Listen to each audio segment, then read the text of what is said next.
Ang salita ng Diyos. Salamat sa Diyos. Ang sagong tugunan ay ating umaawitin.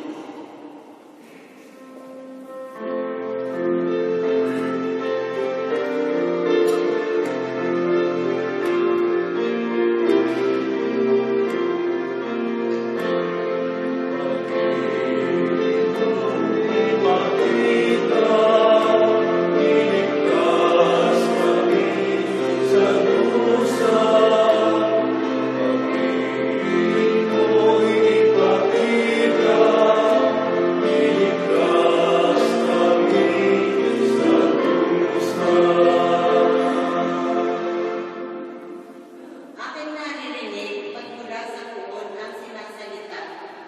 Sinasabi niya ang mga kalingkod niya ay magiging payapa. Kung mga nagsisisi at di nakabalik sa gawang